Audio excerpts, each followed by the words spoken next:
Hi, everyone. Welcome back to the Beer Couch Podcast. This is episode 2. I am Cale Manning. I'm Zephyra, and we're back on the couch. We are back on the couch with the boys, but today we don't have one of the boys, even though we like to call her one of the boys. We have...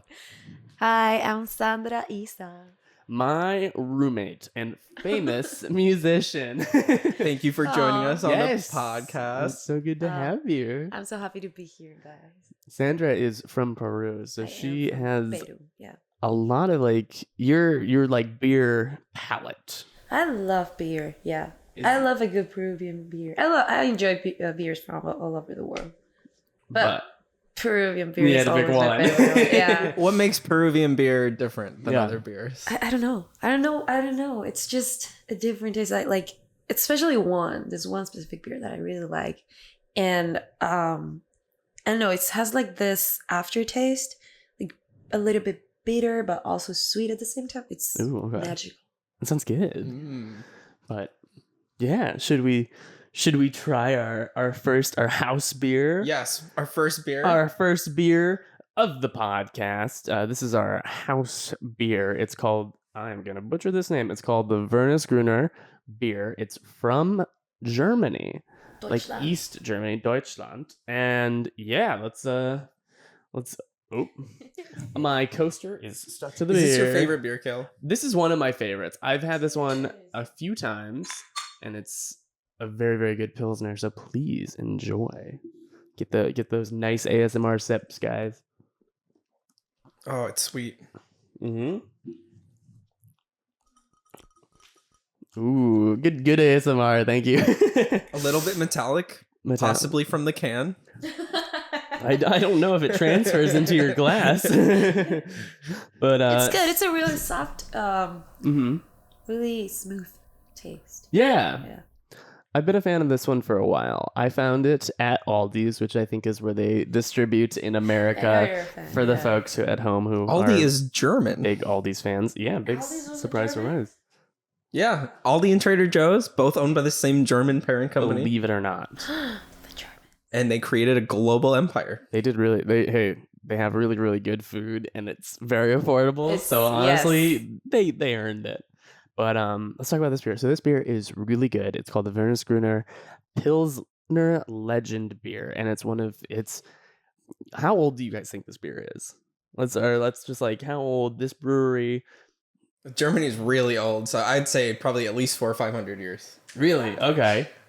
I'll say 200 years, around 200. Okay. This beer was established in This brewery was established in 1436. That's a little older than you. It's a little bit older than me. What were you doing in 1436? I wasn't doing much because this beer is actually older than Christopher Columbus sailing across the Atlantic. For a little bit perspective, so this goes way back. Pre-colonialist America. No one likes colonialist America, but whatchamacallit? Yeah, this beer, it's really good. It's from like a couple of brothers. They're called the Schuler brothers, and they were the first to kind of do this. And they obviously had it all the way going forward. They brewed it and stuff like that. And then, obviously, I don't know if you guys were aware of this. There was a war. And then after that, they were on the eastern side of Germany during the Berlin Wall days, and now that's in the 1400s. No. You know, years. We're speeding through a lot of history here. All right, there's 400. Just skipped over like 300 years. Look, there's a lot of years of history in there. This is a beer podcast. I don't have time to memorize that much stuff. I'm going off of what I found on Wikipedia and their website. Just let the beer speak to you. Just let it tell you its history. It does whisper to me sometimes. Like I put my ear up to it, and everyone, beers to ears. Do we hear? What do we hear? It's definitely talking to me. Okay, well that might just be the voices in your head, and maybe you should I'll check. I wouldn't worry about it. Is your psychiatrist talk to you? Have you called them recently? We talk every day in the future. Beer Couch Podcast.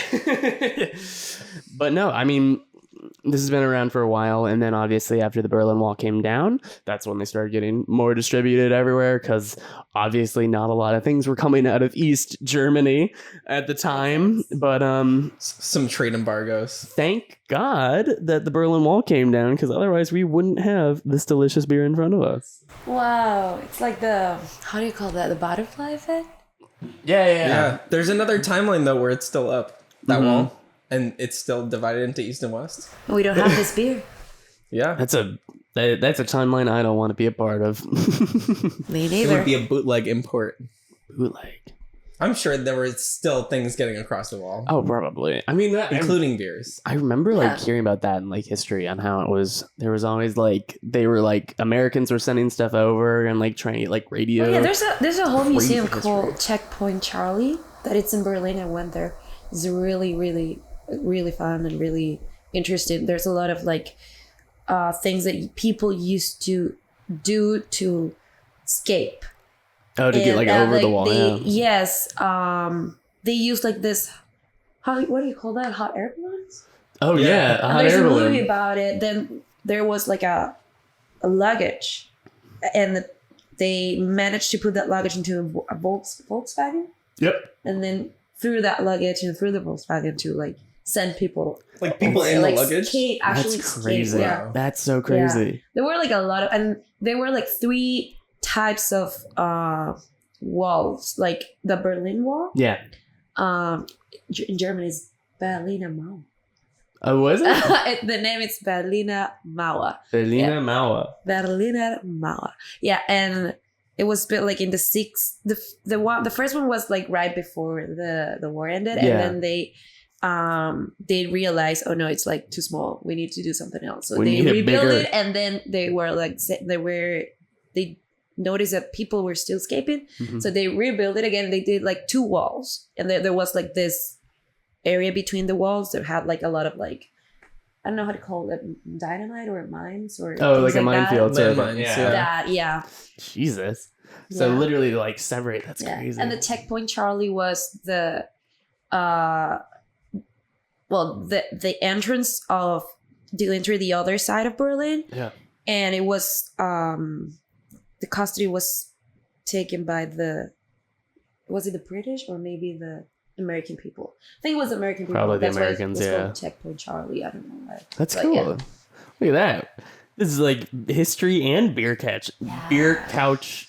Yeah, history. There's a lot of couches. Wherever you can find history, you will probably find beer, and wherever you find beer, you will also find history. That's true. Beer is like crazy old. Like I think Older than water. old. It's about the same age as water. I would bet. You know. I think one of the coolest things I remember hearing about this way back in the day, but like as far as like ancient Egypt, beer's been around. Wow. Do you know why? Any thoughts? Any guesses? Because it was safer to drink than water. absolutely Because the water it was very contaminated. Yeah. And people were dropping dead like flies. so the back then. Nile River was so bad that people were like drinking the water and so like so it's a lot safer if you distill it because you obviously have to boil it to brew the beer and so it would get rid of a lot of the germs and so them not realizing it we're like oh I'm drinking this and I'm not getting sick so that's pretty good I'm a fan of that and so We're also getting hammered. yeah, which is so funny to me because every time you think of like these massive Egyptian monuments and like all these like beautiful works of art that they created and stuff like that, they were all doing that with like a buzz on. So anytime someone tells you you can't like work and drink at the same time, they're absolutely wrong. Look at the Egyptians. How else are you supposed to like lift these giant stones in the middle of the Yeah. like blazing desert? They all had beer strength. Beer strength, yeah. They had that little buzz going, so they were like, I can lift it with my fucking muscles or whatever. It does not take much to give you the liquid courage you need to Absolutely. accomplish any task. You heard it here first on Beer Couch. It's not aliens. It's not people from another world. It's just a bunch of drunk Egyptians. And slaves. Lots of slaves too. Well, yeah, that's the part we don't want to talk about. We talk about the fun when everyone was just drunk. Don't talk about the sad. Talk about the fun. It's the consolation. Exactly. But It's my beer fun fact. What are you guys' thoughts? Yeah, do you like this? I mean, Avi, you It's a said little bitter. Yeah. It's light. I'm not a huge fan of the bitter taste just because I'm weak, but I do enjoy it. You're definitely our sweet beer boy. Yeah, I'm really into sours and like definitely sweeter beers. Yeah. With fruit. I feel like this beer specifically, I'm the opposite actually. I like the bitter. You like the bitter aftertaste. toppy beers? Do you drink your coffee black too? Yeah. Yes. Yeah. And I feel like this beer, it would be nice to have it while I'm like, I don't know, eating lunch. Or in Peru, we tend to eat ceviche. Oh, I love ceviche. With a beer. Or, what's ceviche? I don't know this. Peruvian soda that we have there. But mostly with beer. So when I eat ceviche, I don't like to have this like bitter taste like beer. Yeah. I like to drink my beer when it's that bitter. I like to drink it like when I'm like at a bar or something like that with my friends. Yeah. But if I'm eating something, I'm having lunch, and specifically if I'm having ceviche, this is the type of beer I would have. Now I'll be honest with you, painfully American.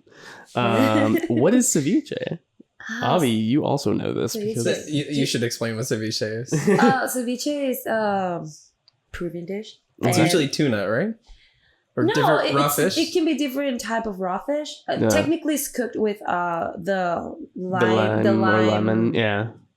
juice, and then depending on what part of Peru you are, it can have sweet potato. It can have corn. Maybe what else can it have? And it's made.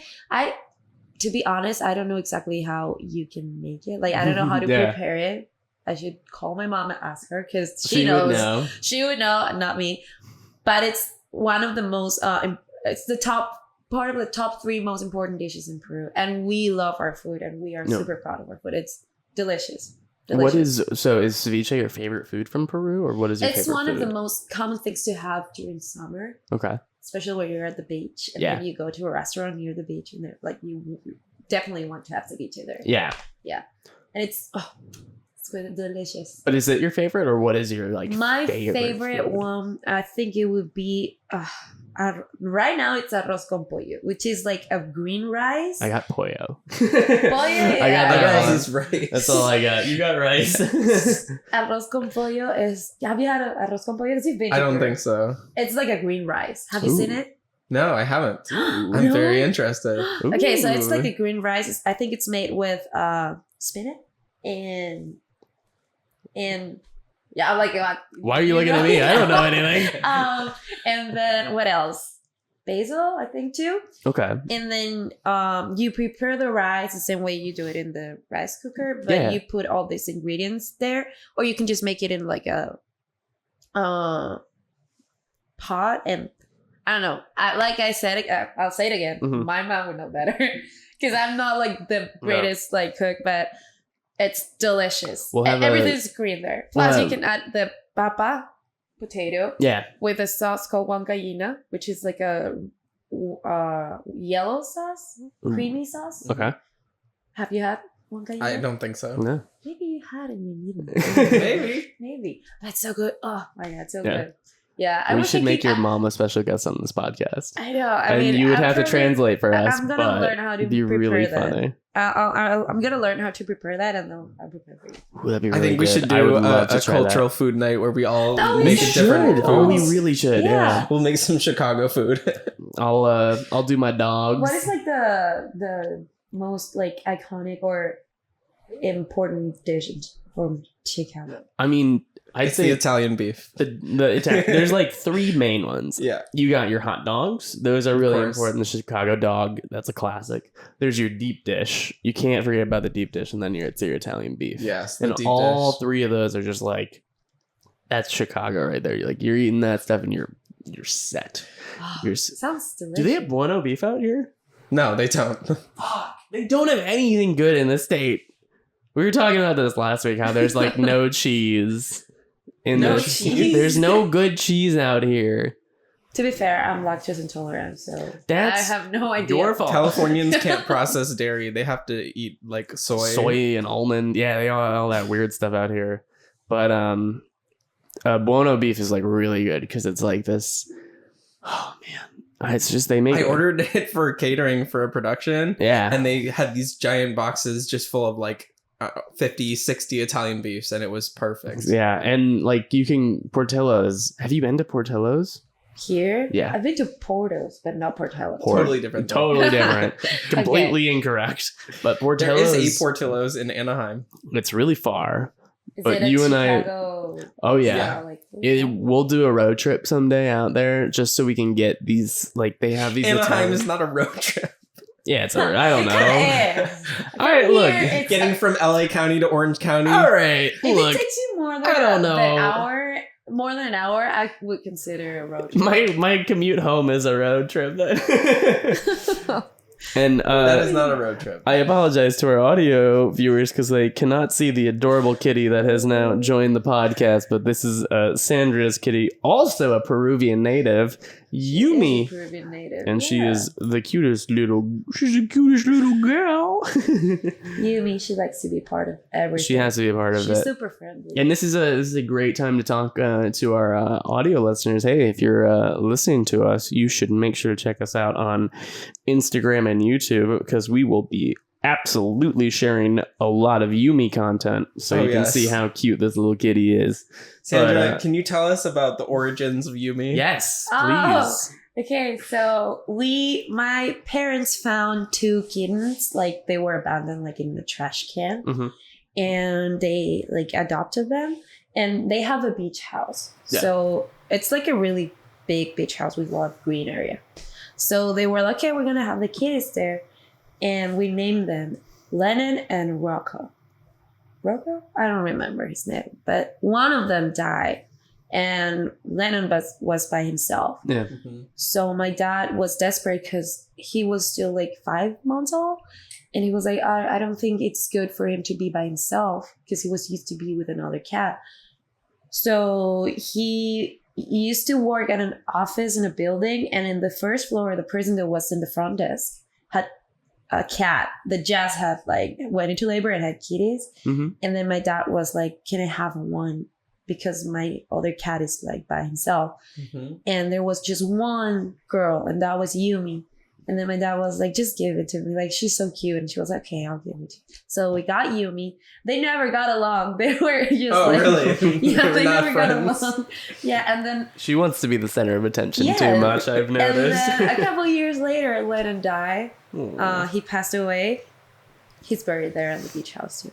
Oh, and then Yumi was by herself. And she was kind of like an outdoor cat in a way. Because the house, I mean, they close it when they're not there. But they have all these green areas, so her like little house and everything was outside. So she would like just wander around the village because it's like a small village close to the beach. Yeah. And she was kind of like a stray cat, but she was not because she was ours. She would always come back. Yeah, every time we went back to the beach house, she would like come running and she would stay there with us. And then one day, we went to the beach house with my dad just to check on the cat and the dogs because we also have dogs there. And Yumi was super skinny, and we found out that there was like a rat and like there were a lot of rats around, and one of the neighbors had put like rat poison with food all over the street, and we thought Yumi might have like eaten some of them. So we took her to the city and we took her to the vet, and they told us, oh yeah, her liver is like inflamed and she probably had rat poison. So she should stay in the city for at least a month until she recovers, and then she's okay. And then during that month, she chose me as her human. She was with me all the time. Yeah. She got used to the house. We were worried about her escaping because she was always like an outdoor cat. Yeah. But she didn't escape. She loved being an indoor cat. So then the opportunity of like me coming to the States came, and then my dad was like, you should take her with you. I mean, she's your cat already, so like might as well just take her with you and take her with you. No, she couldn't be away from you for too long. Yeah. Exactly. She's such a little baby. And then like that, she's like not like she doesn't hide every time someone comes. Like, because I've seen cats like hiding when people come around, but she loves to be there with people. She doesn't like to be held or hugged. She doesn't like to be pet as much as other cats. Yeah. But she likes to be there. She likes to feel like she's part of the group. And that's Yumi's story. And she's old, but she doesn't look that old. No. She feels like she has a young spirit. She has lots of energy and she's very playful. 10 years old, but she looks like she was like 2 or 3. So it's like she was just born yesterday. Yeah, and that's Yumi's story. And then when I went back to Peru, before going back to Peru, my dad was like, I just was visiting for Christmas and New Year's, and my dad was like, okay, you should bring Yumi with you, because I just moved in here. And I was going through like all the vets here around the area because I needed this certificate that allows me to bring her into the on the airplane with me. And apparently she didn't want to go back to Peru because she literally escaped her kennel. She opened the window, which I still don't know how she managed to do that. The car window, and then she jumped while I was driving. Yeah. This cat was smart enough to know to open like a sliding glass window in a car. She jumped to say, I will never go back to Peru. And then she jumped, and then she was lost for like half an hour. And I think it was Victory Boulevard, so it's a big street and it's a busy one. Thank God I was driving in the right lane, so I was close to the cars that were parked. Yeah, and she was just hiding underneath the car. Yeah, but it took me like 30 minutes to find her. And I was sobbing. That's scary. It was terrible. Well, we're very grateful. It must be really difficult for her to travel. She does not like it. Especially to come to the States, it was probably really challenging. No, I have like my scars here. I have like 2 or 3 because she almost like escaped, and she escaped her kennel while we were like taking off or something. Yeah. And then I had to grab her, and I held her for like 20 minutes because otherwise she was gonna be wandering around the airplane. And it was like 1 a.m. No one would have minded. And then when I looked at my hand, it looked like it was dark. It was dark because they turned off the lights because it was 1 a.m. So people wanted to sleep. And I could see like something dark in my hand. And then I turned up my phone. Yeah. And it was blood coming from my hand. She tore you up. She was just like, she just wanted to escape. So I realized, she does not like traveling. So she's just going to stay here. Well, she's going to stay in the States forever. We're very glad that she's here now because she's the sweetest kitty of all time. And she's our little Peruvian cat. And speaking of things from Peru, I think you have something to share with the class, Sandra. I went all the way back to Peru. Oh, all the way back. You took a plane. Just to get this beer for you guys. Really? Wow. Yeah. That's a lot of commitment to this podcast. I know. I love you guys. That's the kind of commitment we like to see here on Beer I know. Couch. So I got this beer called Cusquena. Okay. And it was made by a German guy, but in Cusco, Peru. It's a very German episode. It is a very German episode. It's absolutely amazing to me how old the city of Cusco is. How old is it? Really old. Do you remember how old it is? It's at least 500 or 600 years. It's pretty old. The only Cusco I know, what's that? From like the 14 or 1500s. Don't say that impaired, because what's that cartoon character named Cusco? His name comes from the city, the Cusco city from Peru. Okay. It's actually like technically they took inspiration from the Incas. Oh, okay, cool. Yeah. Okay, so going back to the beer. Yes, back to the beer. Sorry, enough about It was made in the 1900s. This is made from Malta, which is malt, right? Yeah. Which is a type of cereal. This is my favorite beer. Mm-hmm. Back in the days when I went out and like have fun in Peru, I would this one was kind of like the special one. Like if I wanted to treat myself, like I would get this one because it was a little bit more expensive than the rest of the other beers. Standard. So this is Cusquena. This is the golden lager one. It's like sweet, but it has this bitter aftertaste that I really like. So you should try it. I'm excited. Yeah. All right. Wait. Before, guys, come on. We all know the drill here. Oh. Palate cleansers. That's right. We have to clean cleansers. Cleanse our palates. If we wanted to do this really properly, I should have gotten like a little baguette and had a little bread to smooth it out. But This is Beer Cow. So cheers to Cusquena. Yay.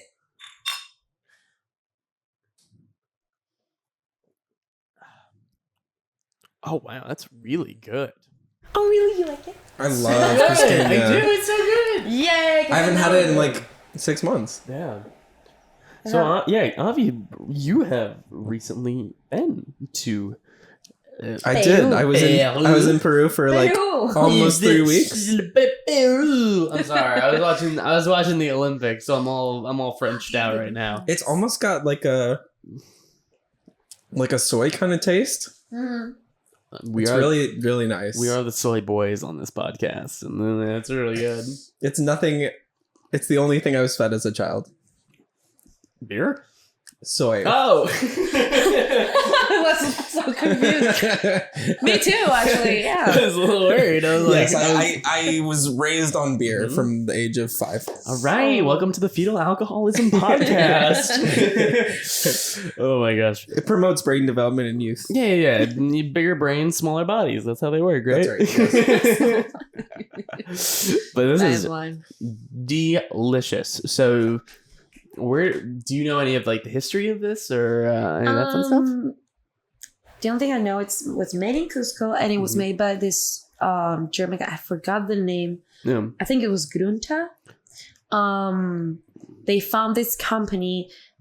I think it was called the Pilsner. It was known as the Pilsner back in the day. Then early 1900s, and then it got the name Cusqueña because it was made in Cusco. Because if like a female comes from Cusco, they call her Cusqueña. Okay.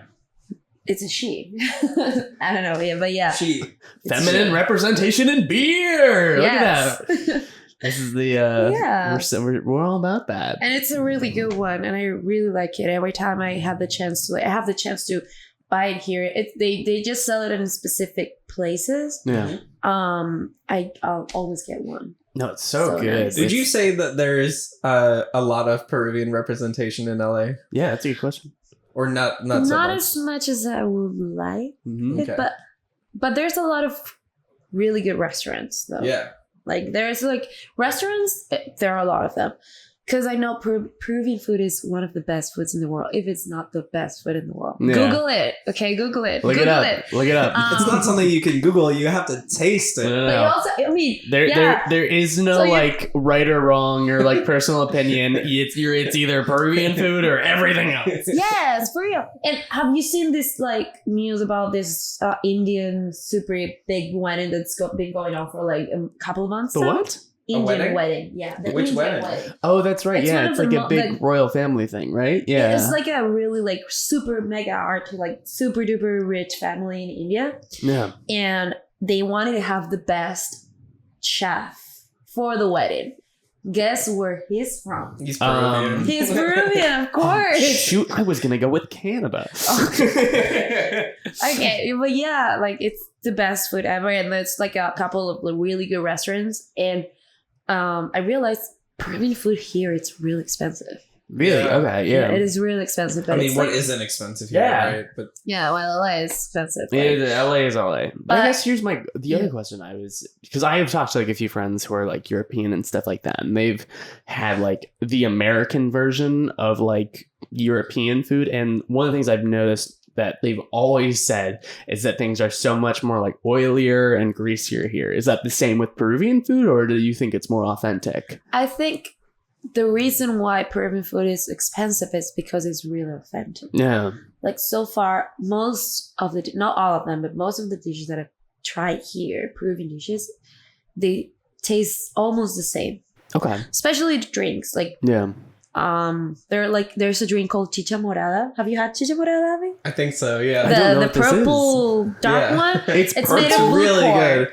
Like you call it here blue corn, we call it purple corn. I have had chicha morada. What? This sounds awesome. I want to try It one. is delicious and it tastes really good. I've tried here in one restaurant that I always go in Glendale, and it's really good. They know me there. I love it because every time I get there, they're like, "Hey, welcome back," and I'm like, That's "Oh, thank fun. you." And then it's really good. There were some like places that I've been, and the food tasted different, a little bit different, not Okay. weird, but different. But yeah, I think most of the time it tastes like really authentic. That's great. Yeah, and so good. Yeah, Peruvian food is the best. Try. Yes. For the folks at home, make sure you try your local Peruvian restaurants. I know. Oh my gosh. It's so good. No, I mean, like, I think you've shown me like a few dishes and stuff like that, and they're always so good. Like, obviously, I think, Avi, I think you're more culturally aware than I am because I'm. Maybe. I doubt it. I've never left the U.S. I mean, I you've have been yet to go elsewhere. So I have only left the U.S. as of like maybe a few years ago. Like Okay. I only just started traveling internationally. Really. No, yeah, I've only traveled within the U.S. So it's like it's fun to hear about other places and stuff like that. But I'm always like, well, you gotta get your like cornbread and your like and your One like thing- American staples. your rib tips and your. One thing that I've noticed Yeah. that it's really not funny but interesting is that like, for instance, like brands like junk food, you know? Yeah. Here it's like junk food. It's like it's not the best thing to have. It's awful. But- it doesn't make you feel good. But Oh. in Latin America, having McDonald's here, it's not like actually I don't know. When you want to treat yourself, you don't go to McDonald's. You go to a fancy restaurant, right? Yeah. So improve. Well, sometimes it's been a rough week. McDonald's can be something more a little bit more expensive. Okay. So it's different and it tastes better. I went to the Really? McDonald's in Cusco and I can confirm it did taste It's better. better? Right? Yeah, You're it kidding. was, Because it was it's better. not seen as like, oh, it's junk. I mean, it's junk food. Yeah, worldwide, But there's probably a higher standard. Yeah, actually, it's that's a great higher point standard. because I know there are Only like because it comes from America. That's the reason. my favorite thing is that I've heard that there are so many like the reason that like we import European food as opposed to exporting food to Europe Or is no one wants because American food. well we have so many like chemicals and plastics and stuff like that like the EU and stuff like that don't allow in as like because they don't consider it edible. But we're like we'll fucking eat that, sure. But are there like different standards for food in Peru, do you think? I don't And is know that if like a there's, part like, of it? different standards, but I can say that Peruvian, like not Peruvian food, like just the vegetables and everything tastes way more natural. Mhm. Like I really like cucumber. Mhm. It's my favorite vegetable. But here it tastes like plastic for me, No. like grass. Wow. Like the smell of grass. It tastes like the smell of grass Wow. for me. Like, but when I go to Peru, I Yeah. just go to the market, and even the market, like those like farmer markets. Yeah. We get them all like everywhere there, so I can just go there, buy one. And it tastes like super like natural. Have you been right? to like a farmer's market here? Yes, And still same Tastes- sort of thing. almost as good as the Peruvian one. Okay, so it's like a But little. it's Yeah. because step I down, also yeah. like my palate is like really like You're biased as hell. yes, I'm biased as hell. But yeah, so it definitely feels like the food and everything has way more chemicals than Peru. It's Yeah. everything is just more USA. commodified here. Like it's all about volume and just putting out the maximum output, and it's not about the quality here. Mm, Yeah. So And oh my god, haven't you seen those videos on TikTok that people get like watermelons or pineapples or whatever, like Yeah. vegetables or fruits in like supermarkets and they look fake? Really? They look like yeah. Have you Have seen you those? this? I haven't seen That this. they want to like rip, like they're grabbing a banana and the banana looks like it was plastic. Oh, So they can Wow. like actually, yeah, it doesn't like break. Like it's just weird that it is weird. I don't know how to explain it. It's just like Yeah. it looks fake. Like it's it like looks- a not. It's not, Real. yeah, or it's like heavily like processed or something like that. Like It's it's crazy. Wow. yeah. So right from now on, I'm only gonna buy my vegetables and fruits from a farmer market. That's it. Well, I'll keep eating my microplastic sandwiches. The micro- You cannot escape plastic. It is in everything. I love microplastics. They're so good They're for you. delicious. They're As delicious. the two boys from the U.S., we are full of microplastics. I and probably have more proud. plastic in me than everything else. The craziest fact that I know that scares me to this day, and every time I think about it, it like gives me the let me use the technical term, the heebie fucking jeebies, is that every week, like just the food that you consume, the water you drink, all that stuff, you consume a credit card's worth of plastic. You've said that like every week. at least 5 times. It scares me. But you can take steps to avoid that, right? Or kind of. I mean, or like not really. Not really. I mean, like, what are you gonna do? Are you like, if you can't really change your diet because you don't like, unless you're like willing to spend all this time researching and stuff like that. You also can't just test all of your food. Exactly. The amount of time it would take to do that, unless you're like growing it yourself. Or but that's the other thing you have too. to spend a lot of money Yeah. on it, like to have like a really good quality I don't ingredient. know, Yeah. ingredient or meat or vegetable or fruit. Yeah. That's because eating healthy is elitist, apparently. Yeah. In this country. Yes, in the US. But I if you mean, wanna yeah. eat better, then you have to be rich. But that's like the crazy thing about microplastics, because like I know there are a few like filters out there and stuff like that. Like obviously, like in our water, we have like a filter that will like actually take out microplastics and great. stuff like that, We're which is against nice. microplastics We're an in this house. anti-microplastic household. Yeah. But like even then, it's like, yeah, you're taking it out of the water that you're drinking. But like if you have a soda, does that have it in it? Like we don't know where that came from and stuff like that. And it's like crazy. Like you could go down this whole production chain and just not know. There's so many like ways that it could like slip into your diet and stuff like that. It's almost also, a given like, that it's going to be there. To my knowledge, there is no way to remove them from your body at the moment. For now. And they don't leave. I'm So sure there's going to be they like accumulate. what are those things, like nanobots or something like that? I'm sure at Yeah. some point they're going to come up with like a tiny robots nanobot that go pill. clean your You can body take out a of nanobot plastic. pill and it's just like they're like little Roombas that go around inside of your body and like get all those microplastics and stuff. Wow, that would be nice. Yeah. My gosh. Can you imagine you go to like a spa and you're getting your nanobot spa treatment? If you could, would you take nanobots to like monitor every aspect of your body? I don't know. That's tough. Like, do you want to have a dashboard of your all your systems? I don't know. Part of me is like, yes, but the other part, because it, like I could see the benefit of knowing all that stuff. But the other part of me is like, you know, I'm also a human being. Like I don't want to like read like a stats data sheet of like everything that's going on internally. But technically, that it exists already, because I know there's like places that it can tell you that if you're gonna have any, or you have any like chances of have any heart disease or cancer or something like that. Like literally scan the entire body, like your entire body. Really? Yeah, but like the idea of instead of having to seek out that kind of information, it just being available to you all the time. Like you could, like every day you wake up and Right. you what You check your phone check or your your phone or Apple your Watch or Apple Watch. exactly and like you're check okay. how's Damn my it, I'm like how's my 80% body closer today? to have cancer. Like what are all my levels? You know. I got cancer in my balls. Yeah. But at least it would be nice because some type of cancer you cannot detect it unless it's in like the final stage. Yeah. And then one day you wake up and you're like, oh, I'm starting to develop cancer. Which now so that I you've should said do that, something. now that both of you have said that, I'm starting to be like, but what's nice about that is that if it's internal and it is something that's giving you readouts and stuff like that could be really beneficial because That's you could catch something early on, which That's- I feel like is Yes. right now. It's like the amount of times I hear people or like you hear stories where someone's like, thank God I went to the doctor because I was having like this kind of pain because we managed to catch this thing before it became something. Whereas if you got like a notification on your phone one morning, it's like, hey, you got cancer. I've also heard just as many stories of people who go to the doctor with pains like that, and then the doctor says, oh, it's nothing, don't worry about it. Or Yeah. they prescribe some kind of drug to like treat that specific symptom, but they're not looking at the whole body and they don't recognize that Yeah. kind of disease. The future is And then wild. it's too late. The future is wild.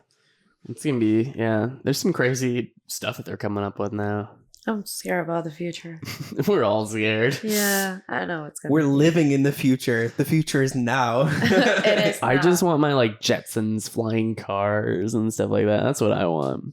Yeah, when are we would gonna flying get cars that? solve traffic? Let's think about that. Honestly, they might.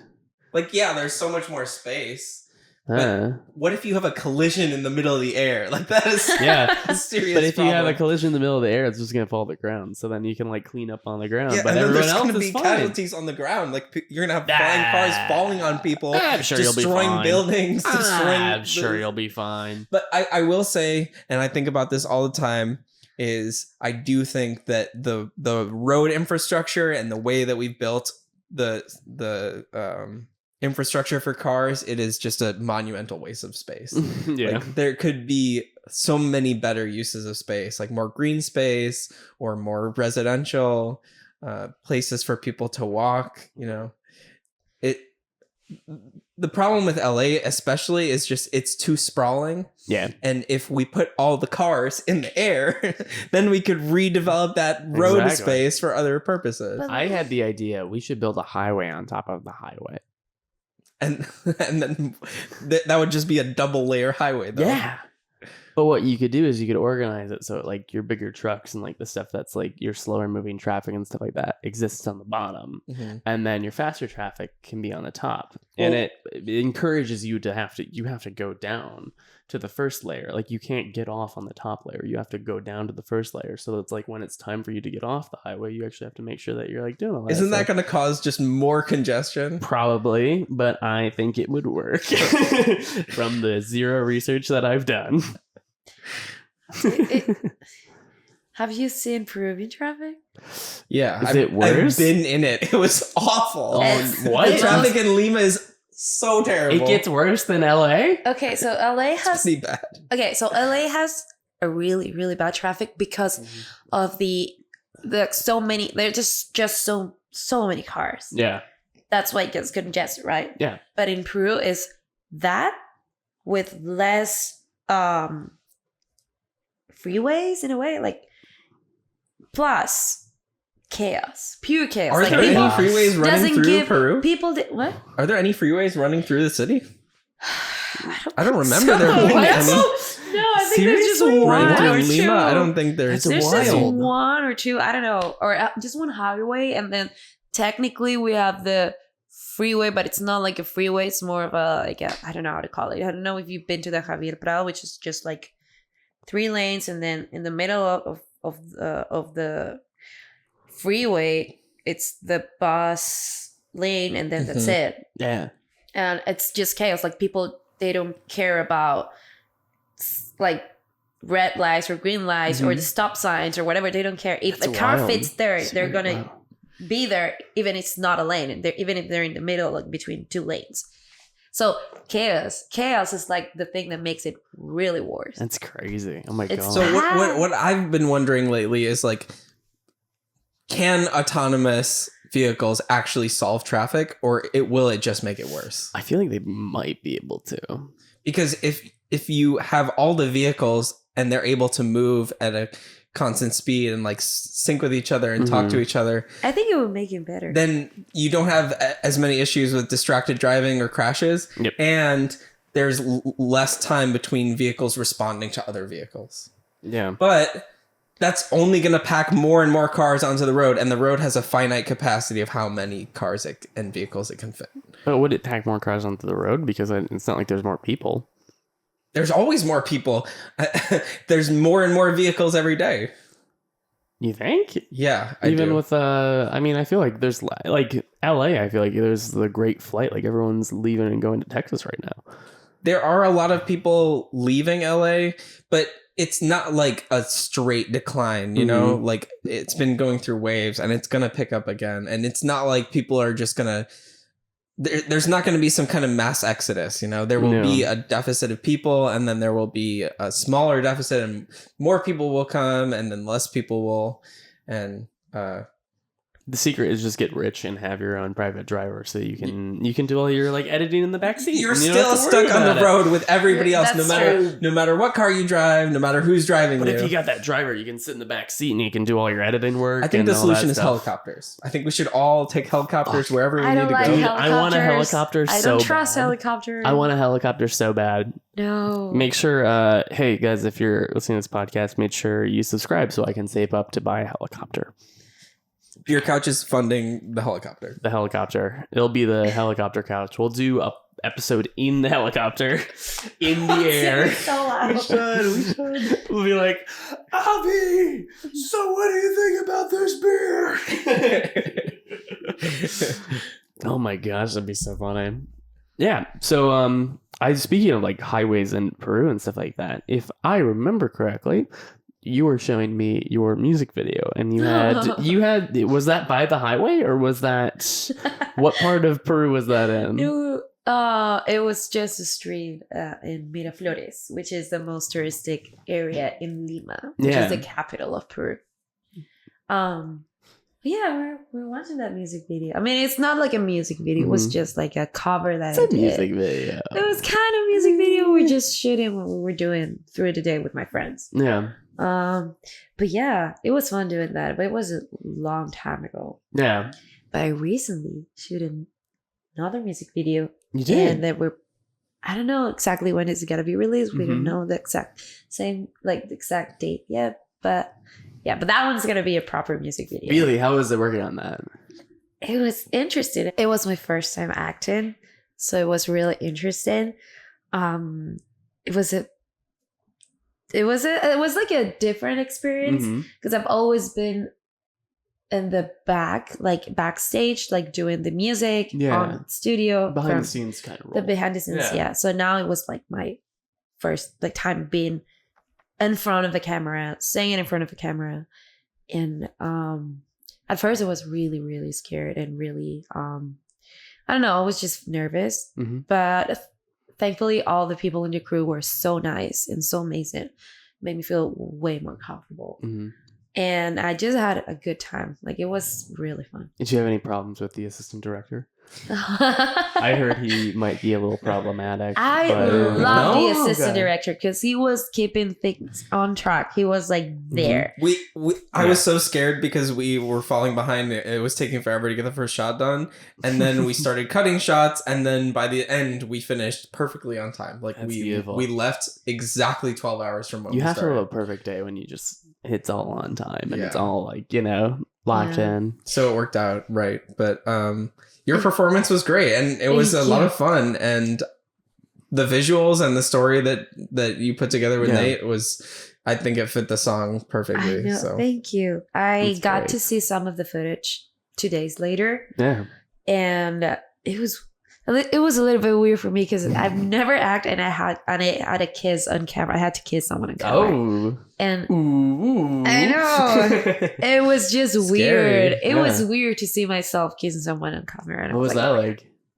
It was fun. It was okay. Yeah. I don't know what else to say. The only thing I could say was I felt really comfortable because I was worried about not feeling comfortable doing it on camera. But Jacob, the guy, was like, he was the boyfriend in the storyline. He was amazing. Yeah. He made me feel super comfortable, and everything went really good. That's so good. Yeah. Oh, that's great. Well, and the other thing too is like, yes, this song is about your past experience, and you're kind of, showing a side of you and being vulnerable, but also like in the music video, you are playing a character because it's not you. I mean, it's a version of you. I mean, it's the script and everything was developed after the story. We were talking with the director of Nate, the director of the music video. We were talking about the story of the music video, and he made a completely different story about it. Yeah. But it works still great with the song because the song talks about wanting to say something out loud. Like, you have a secret and you want to say this out loud, but you cannot say. Yeah. Like, you want to, like, when you go to a friend, it's like, I need to tell you something, but I cannot. Yeah. But I want to, but I cannot. So make me say it, right? Something like that. When's the song coming out, or is it out already? There's not a specific date yet, but it's gonna be soon. Got it. It's gonna be soon. Well, where can people find you? What's your Instagram? My Instagram is Sandra Isa. Got it. Music. That's so cool. Yeah. So you can find me there, and I'm gonna be releasing more music. I have a lot of things coming up. I know. I've because we live together. I've heard some of the stuff, and it sounds incredible. I do have to say, for the listeners and for you, Sandra, that you have one of the most amazing voices I've ever heard. Really? Oh You my do. God. Oh, I need a sip of this beer. Oh, yeah. She's embarrassed. Thank She you. is No, you the do. best. Seriously, I Yeah. absolutely love your music, and I'm so excited to see what you have next. Sandra, you're one of a kind, and we're so glad that you wanted to come on Beer Catch with us. I was so excited to be here, guys. Well- For real. Did all my makeup. I was like asking, like, what should I wear? I need to match the energy. I love Yeah. the set, by the way. Thank you, Really, thank you, really thank you. nice. Great job, guys. Cale Really. absolutely crushed it with He this. Oh my crushed it, gosh. yeah. All right. Look at Well, on that note, we do have to wrap up. I want to say thank you so much to everyone who's watching and still listening. We appreciate you so much. Thanks You're for so listening. awesome. Please make sure to like, subscribe, follow, whatever social media you're on. Do your thing. You know what it is. And we'll see you for another episode. So cheers, guys. Cheers. Cheers. Thank you, guys.